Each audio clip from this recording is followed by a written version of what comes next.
कितनी अच्छी बात कहती है समझदार माँ है। रोइए ना बेटी, सास ससुर को माता पिता समझ करके सेवा करना है। लेकिन आज की बेटियां तो समझदार हो गई, अब नहीं रोती हैं। मेरी घर में खुद 2 बेटी हैं। मैंने जब उनकी शादी करी तो मैंने पहले ही वार्निंग दे दी। मैंने कहा सुन लो बेटा, अगर ससुराल में जाती ही रो पड़ी ना, थारा टिटवा दाग दूंगा। नहीं हो जाओगा वहां खाली गाड़ी ले गए, इसलिए रोना नहीं। और दोनों बेटियां गुरुकुल में पढ़ी, हंसते हंसते गई, हंसते हंसते विदा होगी। आज बेटियां नहीं रोके राजी, लेकिन ये जो पुराने टाइम की रह रही है ना, कुछ 44-45 मॉडल, ये अंगे तो वहां छोरी ने छोरी हंसते हंसते गाड़ी में बैठ गई, भाई वहीं खून फूक गया।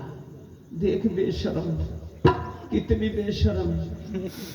हम तो गाड़ी में आई थी, टूटी हुई सी मैं, मारा तो घर आला बैठा था, हम बीच में बैठी थी, बड़द भजा लिए, वो टट्टी वो टूट गई, हम तो तले लिकड़ गई थी, मैं तो रेत में पड़ी थी जाके।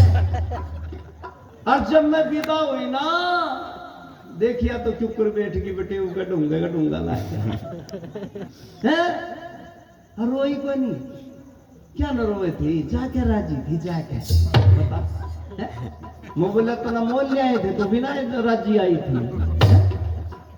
बिल्कुल नहीं रोई। हम तो जब आई थी ना इतनी रोई थी, हमारे गिल्ले तो गांव के कुत्ते भी रोए थे। बताओ मैं रोने ने बड़ी पदवी मान रही, पर नहीं समझदार माँ ऐसा नहीं कहती। वो तो यूं कह रही बेटी और सुन ले मेरी बात। क्या दादस तेरी बुढ़ी है माता, दादस बुढ़ी माता, ननदी से देवी कहे नाता, ननदी से देवी का नाता, बताता वेद ये राही, मेरा तो जान पड़ी कदे आवे नहीं बुराई, ये व्यक्ति जान पड़ी कदे आवे नहीं बुराई। और जेठ देवर का तू रखिए है कादा, जेठ देवर का भले घर की ये मर्यादा, भले घर की ये मर्यादा, सादा भेष मेरी जाई, ये लगो चाल पड़ी कदे आए नहीं है बुराई, मेरी बेटी चाल पड़ी कदे आए नहीं है बुराई। मेरी बेटी ससुराल में सादगी से रही है, पर भाई आजकल सादगी होली खत्म। पहले पुराने जमाने की सादे ढंग कर रहा करती, बढ़िया कपड़े पहना करती। अब तो लड़की तो पहरे बहू भी जींस की पैंट पहनने लायकी, और वह भी साबुत नहीं, पटरी कई जगह था, ऊपर पता नहीं क्या पहन रही, उसमें कट ला रही, यहाँ कट यहाँ कट यहाँ कट, एक तो यहाँ लगा रही है टिटवा दबाओगी। हड़पन ये कोई पहनावा है क्या? आज से 20-30 वर्ष पहले जब कोई फटे कपड़े पहन करके चलता था तो लोग क्या कहते थे, मैं गरीब आदमी है, फट गए भाई कपड़े, दूसरे नहीं सिलवाने का भी होता है। ये गरीब की पहचान थी बहनों भाइयों माताओं सजनों। लेकिन आज फटे हुए कपड़े पहनना गरीबी की पहचान नहीं, अमीरों की पहचान है। जितने ज्यादा फटे हुए उतना ज्यादा अमीर है। क्या हो गया ये फूडपन? यही संस्कार है क्या? और हमारे जैसा अगर कोई कहे तो फिर क्या कहेंगे? तालिबानी फरमान है जी, हमारे पहनावे पे क्यों टोका टाकी करो, हम कुछ भी पहने कुछ भी खावे, मगर तुम अगर यूं आजाद कर दी तो नंगे नहीं घूमने लग जाओगे, बुरा हाल नहीं हो जाओगा क्या? और सच्चाई है ये। इसलिए संस्कार विधि जो लिखी, अभी बात कर रहे थे स्वामी जी, क्या लिखते हैं, औरत की आंखें हमेशा जब चलती है ना झुकी हुई होनी चाहिए, नीचे नयन करके चले, शरीर के अंगों का प्रदर्शन ना करें, कोई शरीर का अंग प्रदर्शन उसका जो है ना भोंडापन वो ना दिखाएं। ऐसी जो घर में वही। और मेरी बहनों सुनो, एक जगह मेरे से यूं बोली एक लड़की, बोले मास्टर जी आपकी बात तो ठीक, हमारे तो ठीक कह रही, पंडित जी आप तो इनको भी तो कहो, लड़कों को ये कौन सा ठीक पैर है? ये भी पता नहीं क्या पहन लग गए। और इनकी बात छोड़ो, बूढ़े, ये भगवान शहर में देखे बूढ़ा कार में तो उतरिया, कैपरी पहन रहा, कैपरी 70-75 साल का। महाताऊ कहाँ गया था? बोला बुब्बो के गया था, बुब्बो गए। मका कैपरी में चला गया। बोले और मैं के कर गया था? बोला सिंधारा देख आया, कोथड़ी देखा। मतलब शर्म नहीं आई को इसमें कैपरी में चला गया। तो आज तो सारी मर्यादाएं तोड़ करके रख दी है, सारी संस्कारों की कमी है। लेकिन अच्छी माँ कहती है बेटी कायद कायदे से रहिए। और ये मेरी बहनों, ये कायद कायदा केवल घूंघट में नहीं है, घूंघट भी मुगलों की देन है। जब पर्दे में रखना शुरू किया था, हमारी बहनों की सूरत छुपाने के लिए वो दुष्ट शक्ल ना देख लें, जबरदस्ती जो है ना उठा करके ले जा करते थे। और अब भी इनकी चाल बदली नहीं है, ये ध्यान से सुन लो। जो नहीं कहे भाईचारा, हमारा भाईचारा, ये मुजफ्फरनगर में खाने में थूक के खुआया था इन्हें। जो मुजफ्फरनगर में मुझे कहते हुए कोई झिझक नहीं है, जो ये किसानों की पंचायत हुई थी ना, वहां इन बेईमानों ने खाने में थूक करके खिलाया था आप लोगों को। पहचानते नहीं भाईचारा इनका, इनके साथ में कैसा भाईचारा बेचारे हैं वो तो, जिनके साथ में भाईचारे की बात कहते हैं। इसलिए यदि भाईचारा बनाना है तो इनको कहो भाई अपना गंदा खान पान छोड़ दो। ऐसे तो हिंदू भी खाने लग गए, अब कम है किसको है? ये भी खाने में कम नहीं है, ये भी सब कुछ खाने लग गए, सब गंदगी खाते हैं। एक बात और बता दूं, जिनके घर में रसोई में मेरी बहनों रिफाइंड है ना, वो भी मांस खाते हैं, समझो। ये पशुओं की चर्बी का बना हुआ है रिफाइंड। जिनकी रसोई में है वो भी मांसाहारी है। जिनके घर के अंदर आमलेट पकते हैं वो तो है ही मांसाहारी। जो चाउमीन खाते हैं वो मांसाहारी, जो गोलगप्पे खाते हैं वो मांसाहारी, और जो बलगम नहीं ये बर्गर खाते हैं वो मांसाहारी। ये जो गंदी चीजें आप खाने लगे हो, इसके अंदर पशुओं की हड्डियों का चूरा पीस करके मिलाया जाता है। इसलिए कहां से बचोगे? शुद्ध खान पान करना पड़ेगा। और शुद्ध खान पान होगा हमारा जब संभल करके चलेंगे। ये गंदा, ये फास्ट फूड है। एक तो रेडी के दौरा खड़ा हमारा पानीपत में खान लग रहा, हमारे के खा रहा, बोला कि हॉट डॉग। मगर ये हॉट डॉग क्या होता है भाई? बोला हॉट मैंने गर्म, डॉग मैंने कुत्ता। गर्म कुत्ता भी खा के ना लाए, ये कुछ छोड़ते नहीं है। और एक बात सुन ले मेरी बहनों, सावधान हो जाओ। पेट में बच्चा, जो तुम चाउमीन बर्गर गोलगप्पे खाती हो ना, है तुम्हारा दूध इतना जहरीला हो जाएगा कुछ वर्षों के बाद कि पैदा होने वाले बच्चे मां का दूध नहीं पीवेंगे।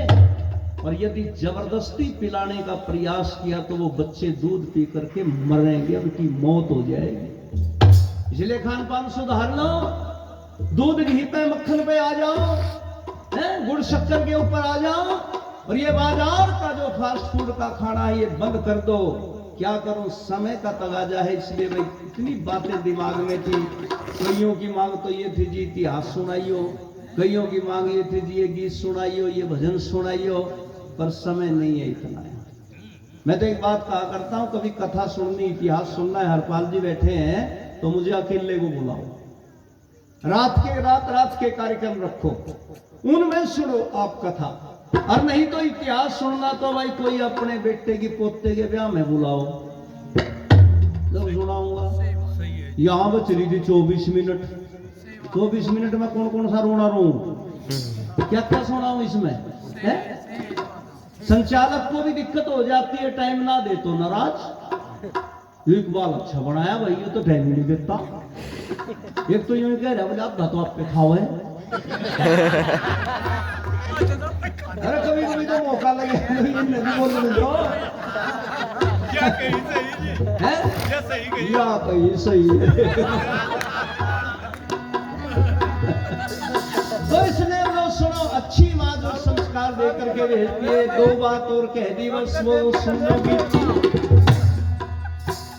जेठ देवर का रखिए है कायदा भले घरा की ये मर्यादा सादा भेष मेरी जाई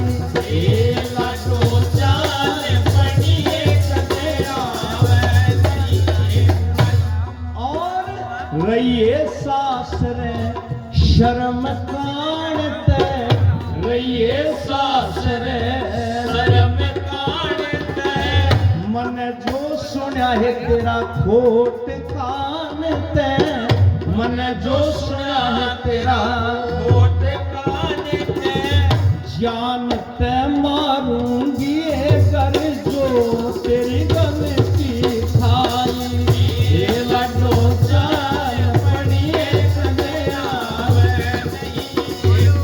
धमका भी रही बेटी गलती पाएगी ना तो पिटाई करूंगी तेरी। धन्यवाद। समझदार माँ के काम है। और जो दूसरे ढंग की हो दाता सिंगी। दाता सिंगी की पहचान बता दे। उसका मुंह छुपाऊंगी इतनी बड़ी बड़ी। वो दाता सिंगी हो है? और वो अपनी बेटी ने विदा करते उल्टी शिक्षा देगी। बेटी मेरी जामी जनी होगी ना बस तीसरे दिन मेरे को पता लग जा मेरी बेटी न्यारी होगी और मैं अपनी बेटी ने फिर रही देऊंगी। रही रही कहे मदानी गया दूध भी लोण की रही नुकर रही देऊंगी। मैं बोला माता जी रही तो दे देगी जब इसके बंटे में भैंस गौ ना आई इसके बांटे में आ गया अमरीकन बैठा ये बुग्गी वाला झोटा है क्या बंटवारे में जोड़ने भी लोगी रही के लिए। और बोली बेटी चिंता ना करिए चेतना कुछ भी नहीं मिला सासरे तक तीसरे महीने में 2 बोरी बर्तनों की भेज दूंगी। बर्तन कौन सा बड़ोता खरीद के ले रही थी पड़ोसियां के उठा रखे थे सारे चोरी का सामान दे दिया चोर पैदा हुए फिर आगे। तो इसलिए अच्छी माँ ऐसी बात नहीं कहती वो तो बढ़िया कहती है। और बोली बेटी अभी तू पहली बार जा रही है ना तो चिंता ना करिए टेंशन में ना ये तो क्यों मंगल वैद न्यू गावे है भजन में मंगल वैद न्यू गावे है भजन में सोच फिकर मत करिए है मन में सोच फिकर मत करिए है मन में 10 दिन में आवे तेरा भाई ये लड्डू चाय बड़ी है कन्या मैं नहीं बेटी चाल बड़ी है कन्या आवे नहीं। संस्कारहीन मत बनना मेरी बेटी मैंने संस्कार दे करके भेजा है। और मैं एक बात और कह देता हूं भाई मैं अपनी बेटियों से कहना चाहता हूं बेटा वो काम मत कर देना जिंदगी में जिससे माता पिता की गर्दन झुक जाए 24 जिंदे मर जाए चलती फिरती लाश बन जाए। आजकल एक क्रेज बढ़ गया इस मोबाइल को देख करके गांव में लड़के आपस में ब्याह करने लग गए एक गोत्र में शादी करने लग गए। माता पिता दिन रात टेंशन में चिंता में नींद नहीं आती बेटी जवान होगी पड़ोसियों से कहे रिश्तेदारों से कह रहा कोई छोरा बताओ बेटी जवान होगी घूम रहा बेचारा जूते तुड़ाता हुआ। और बेटी का एक दिन फोन आया बापू मैंने तो ब्याह कर लिया। थाने में से आया फोन कोतवाली के सांस ब्याह कर लिया बापू मैंने बापू खड़ा गिर गया बस थोड़ा सा उसमा के ने बोले किस जलाद तक कर लिया नहीं तो बता दे कौन है वो कहां का है बापू मेरा कॉलेज का बॉयफ्रेंड है उसके साथ कर लिया। ईमानदारी से बताओ, माँ बाप की जिंदगी रह जाएगी? मुंह दिखाने लायक रह जाएंगे वो? बगैर माता पिता की सहमति से जो शादियां होती है ना, ये लव मैरिज जिनको कहते हैं, अब तो सरकार ने गंदा कानून बना दिया। शादी की उम्र तो लड़की की कर दिया 18 वर्ष, लेकिन उससे पहले लड़की अगर चाहे तो किसी लड़के के साथ में लिविंग रिलेशनशिप है, उसमें साथ रह सके, 15 साल की भी रह सके है। अरे बेईमानो, फिर वो तुम खुला छोड़ो ना कि हम कैसे भी शादी करें, किसी उम्र में करें हैं? हालांकि बचपन की शादियां ठीक नहीं है, लेकिन ऐसी ऐसी शादियां कोर्ट में जो जाकर के करती है ना। और एक बात और बता दूं, उनमें से 90% शादियां बाद में टूटती हैं, और टूटने के बाद में उस लड़की के पास में 2 ही रास्ते होते हैं, या तो रेलगाड़ी के नीचे जाकर के गर्दन रख लें, या गोली खा करके, दवाई खा करके आत्महत्या कर लें। पियर में जाने लायक नहीं, वहां से निकाल दी, कहां जाओगे है जी? हाँ, ये और भी घन, ये जो दूसरे, ये जो है ना धर्मी लोग, इन्होंने एक वो लव इन जिहाद चला रखी है। मुसलमान लड़कों के हाथ पे हिंदू नाम रखवाते हैं, वो कलावा बांधते हैं, हिंदुओं जैसे कपड़े पहनते हैं, अपनी शक्ल करते हैं, और उनको महंगी महंगी गाड़ियां जो है ना, उनकी तरफ से उनके जो बड़े बड़े उनके सिस्टम है वहां से दी जाती है, गाड़ियों में घुमाते हैं, बढ़िया होटलों में खिलाते हैं, उनका धर्म भ्रष्ट करते हैं, कई वर्ष तक उनका शारीरिक शोषण करते हैं, और फिर बाद में लड़की को पता लगता है कि ये तो राजेश नहीं, ये तो राम रहीम है, ये तो रहीम खान है, ये राजेश नहीं है, तो लड़की फिर विरोध करती है, तो फिर उनके टुकड़े किए जाते हैं। श्रद्धा हो चाहे कोई और हो, कई कई टुकड़े करके उनकी लाशें जंगलों में फेंक दी जाती है। इसलिए इनसे जरूर बचो भाई। मैं तो सच्चाई का आग्रह, इनको ना नौकर रखो घर में, ना इनसे काम करवाओ, दरवाजे की वाड़ चढ़वाओ, ना इनसे बाल कटवाओ, अपने वालों को सिखा दो, कह दो भाई तू कर ले दुकान, तेरे तो 10 रुपए फालतू दे देंगे, पर इनके पास में दाढ़ी नहीं कटवाएंगे। इन बेईमानों का कोई भरोसा नहीं है। बुरुश जिस साबुन से लगाते पहले, उसमें भी थूक नहीं रखा है, ये छोड़ रखा गया आपको कहीं का भी इन्होंने। तो इसलिए सावधान हो जाओ, संभल जाओ। संस्कारों की बात तो फिर होगी, पहले इन विधर्मियों से बच लो, बड़ा भारी खतरा है। दिन में हालांकि भाई डॉक्टर साहब कह रहे थे, गोपाल सिंह आर्य जी बोले अब खतरा नेताओं को है, खतरा देश को नहीं है। कौन कहता है देश को खतरा नहीं है? बिल्कुल खतरा है? तन सर से जुदा के नारे लग रहे हैं। क्या कसूर था उस लड़की का, नुपुर शर्मा का? उसने उन्हीं की बात प्रमाण देकर के कही थी। अरे सारे के सारे अरब देश के, मुसलमानों के देश सब खड़े हो गए उसके खिलाफ। उस लड़की को भूमिगत होकर के अपनी जान बचानी पड़ी उस बेटी को। फिर कहते राष्ट्र को खतरा नहीं है। कौन कहता है खतरा नहीं है? खतरा जब ही होगा जब ये जबरदस्ती उठा उठा के ले जाओगे। उससे पहले सावधान करो। और मैं तो एक और बात कहा करता हूं कि भाई जितने आजकल के नेता है ना, जितने नेता हैं, मैं तो अगर सबसे देशभक्त क्षत्रिय किसी को मानता हूं ना, तो भाई योगी जी को मानता हूं, और नहीं है इनके मुकाबले में कोई। और मोदी के बाद में योगी है तो है, अभी तो चाय वाला है, फिर गाय वाला भी तो आना है। इसलिए मत बहको। कम से कम हिंदू इकट्ठे तो हो जाएंगे भाई। चलो थोड़े दिन हमारे ये हिंदू एक हो जाए, क्या दिक्कत है इसमें? वो भी अपने भाई हैं, और उनमें से तो कुछ मिलेगा, ये तो आनते रहे हैं। उन्हें कोई चिंता नहीं, चिंता रही समाज को है। इसलिए इस बात को भी थोड़ा सा नजरअंदाज करना पड़ेगा कि आजकल हिंदू शब्द की बुराई हो गया, जो हो गया भाई बन जाओगे। अच्छा मान लो ये देश हिंदू राष्ट्र बन गया, तो हिंदू राष्ट्र से तो हम आर्य राष्ट्र भी बना सकते हैं। और यदि ये बन गया इस्लामिक राष्ट्र, बना लोगे आर्य राष्ट्र? है किसी में दम?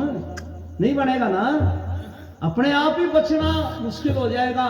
इसलिए इन चीजों से सावधानी है। बहन वो रिकॉर्ड कर रही है, वैसे करना नहीं चाहिए उनको। बोबो बाबा रिकॉर्ड ना कर, क्योंकि इस रिकॉर्डिंग पे मेरे पे 4 केस हो लिए, 4 केस, अभी 2 तो